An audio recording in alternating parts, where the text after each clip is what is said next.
Hi friends, எல்லாம் நல்லா இருக்கீங்களா? நானும் நல்லா இருக்கோம். இப்போ நம்ம எங்கே இருக்கோம்னா அவுரங்காபாத்லேருந்து எல்லோரா போகிறோம். அதோட சுருக்கத்தை ஒரு ஹிஸ்ட்ரியை உங்களுக்கு ஃபுல்லாக சொல்லி முடிச்சிடுறேன். மகாராஷ்டிரா மாநிலத்தின் அவுரங்காபாத்திலிருந்து 110 கிலோமீட்டர் தொலைவில் அமைந்திருக்கிறது தான் அஜந்தா. நீங்கள் மும்பையிலேருந்து வரீங்கன்னா கிட்டத்தட்ட ஒரு 430 கிலோமீட்டர் பயணத்தில் அஜந்தா குகையை உங்களுக்கு சேரலாம்.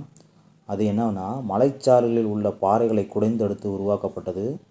30 குடைவரை கோயிலும் அஜந்தாவை அலங்கரிக்கின்றன. இந்த குடைவரை கோயில் அனைத்து மழைக்காலங்களிலும் புத்த மத குறைவிகளையும் ஓய்வெடுக்கும் உறைவிடமாகவும் தியானம் செய்யும் இடங்களும் பயன்படுத்தி வருகின்றன என்று தகவல் சொல்கின்றன. புத்தர் வாழ்க்கையும் நிகழ்ந்த பல்வேறு வரலாற்று சம்பவங்கள் சித்தரிக்கும் வகையால் சிற்பங்கள் ஓவியங்களும் உருவாக்கப்பட்டுள்ளது.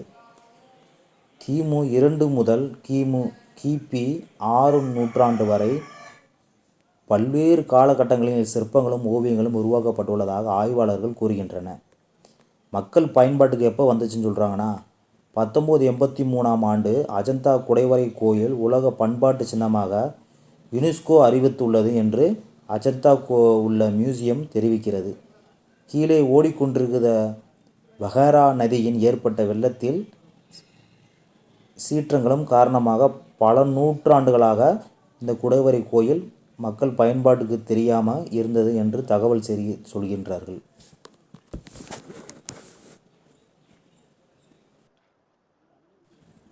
ஆயிரத்தி 500 ஆண்டுகளுக்கு புதருக்குள் மறைந்திருந்த வெளிப்பட்ட கலை பொக்கிஷம் இந்த அஜந்தா சிற்பம். 1819ஆம் ஆண்டு வெள்ளக்காரன் காலத்தில் சென்னாய் மாநிலத்தை சேர்ந்த பிரிட்டன் ஜான் ஸ்மித் இவரால் தான் அஜந்தா குகை கண்டுபிடிக்கப்பட்டது.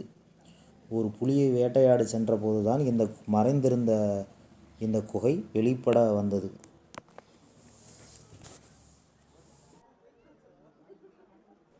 அஜந்தாவில் பார்க்க வேண்டிய விஷயம் என்னன்னு பார்த்தீங்கன்னா, கிருஷ்ண கதை சொல்லும் ஓவியம், சுவர் ஓவியம், யானை வண்ண ஓவியம், மனிதனின் ஒரே தலையுடன் 4 உடல்கள் இணைந்த போன்ற சிற்பங்கள், புத்த துறவிகளின் சிற்பங்கள், குரங்களுடன் மனிதன் போன்ற சிற்பங்கள், அப்புறம் அஜந்தா சுவர் ஓவியங்கள், அந்த கால மனிதர்கள், அப்புறம் அஜந்தா குகைகளின் வெளிப்போற்ற தோற்றங்கள், குகையின் மேற்கூரையில் வரையப்பட்டுள்ள ஓவியங்கள், புத்தர் சிற்பம் போன்ற ஓவியங்கள். அஜந்தா குகைகள் வகேரா நதியின் பள்ளத்தாக்கில் சாயத்கிரி குன்றின் மேல் அமைந்துள்ளது. அமைதியான அழகான சூழல் கொண்ட இந்த இடத்தில் 30 குகைகள் உருவாக்கப்பட்டன. இவை குதிரையின் குளம்பு போன்ற வடிவத்தில் அமைந்துள்ளது. இந்த குகையின் ஒரு காலகட்டங்களில் கட்டப்பட்டுள்ளன. கிமு 2ஆம் நூற்றாண்டும் சாதவாஹன மன்னர் 9, 10, 12, 15 எண்களில் கூடிய குகைகளையும் அமைத்திருக்கின்றனர். கிபி 5ஆம் நூற்றாண்டில் ஹரிசேனா மன்னர் 20 குகைகள் அமைத்துள்ளனர். அஜந்தா குகையின் கிபி 7ஆம் நூற்றாண்டு வரை பலரும் தங்கும் இடமாகவும் இருந்துள்ளது. கிபி 7ஆம் நூற்றாண்டில் இந்தியா வந்த சீன பயணி யுவான் சுவாங் அஜந்தா குகைகளை பார்வையிட்டிருந்தார். பிறகு அஜந்தா குகையின் முக்கியத்துவம் குறைய ஆரம்பித்தது. மரங்களும் புதர்களும் அடைந்து வளர்ந்த குகைகளை முற்றிலும் மறைத்துவிட்டன. அதனால் குகை பற்றி யாருக்கும் தெரியாமல் போய்விட்டது. 18-10ஆம் நூற்றாண்டு ஆங்கிலேய அதிகாரி ஜான் ஸ்மித் வேட்டையாடி சென்றபோது இந்த குகைகளை கண்டுபிடித்தார். மீண்டும் அஜந்தா பெருமையை வெளியே உலகத்துக்கு தெரிய ஆரம்பித்தது. மிகப்பெரிய தூண்களுடன் கூடிய மண்டபங்களும் புத்தரின் சிலைகள், ஓவியங்கள் என ஒவ்வொரு பகுதியிலும் நம்மை வியப்பில் ஆழ்கிறது. அஜந்தா ஓவியங்கள் அடர்ந்த ஆரஞ்சு, நிலம், பச்சை போன்ற நிறங்களும் காணப்படுகின்றன. குறிப்பிட்ட பணியில் ஓவியங்களை தீட்டியனர். முதலில் உலரியல் பறவைகள் செதுக்கி அதன் மீது சுண்ணாம்பையும் வைக்கோல் தூள்களையும் சாணம் ஆகியவற்றால் தயாரித்து கலவையை பூசியுள்ளனர். ஈரமாக இருக்கும்போதே இயற்கையான நிரம்பிய வைத்திருக்கிறார். ஓவியங்களை தீட்டியுள்ளனர். திறமைகளை தொழில்நுட்பமும் தெரிந்தவர்கள் மட்டுமே இவற்றை உருவாக்கியுள்ளார்கள். 1500 ஆண்டுகள் கடந்தும் இந்த ஓவியம் நிலைத்து இருப்பதற்கு காரணம் அந்த கலைஞரின் நுட்பமே. முதல் குகை இன்று வரை மிக நன்றாக பராமரிக்க வருகிறது. மிகப்பெரிய புத்தரும் உருவம் இங்கே செதுக்கப்பட்டுள்ளது.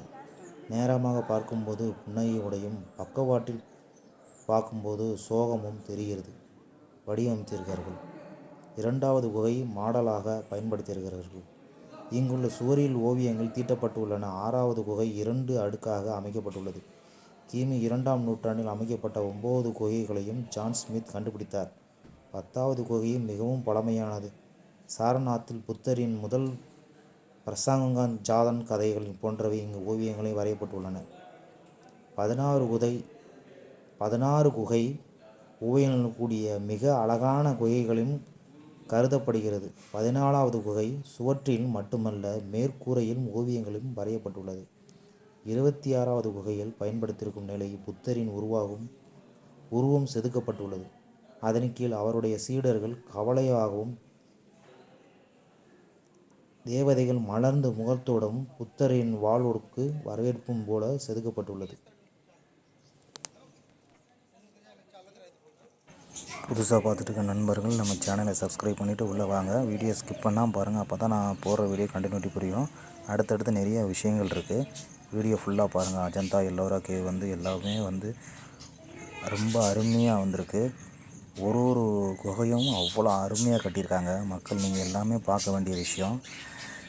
சப்ஸ்கிரைபர் எல்லாருமே வீடியோ ஸ்கிப் பண்ணால் பாருங்கள். புதுசாக பார்த்துட்டு இருக்க நண்பர்கள் நம்ம சேனலை சப்ஸ்கிரைப் பண்ணிவிட்டு உள்ளே வாங்க.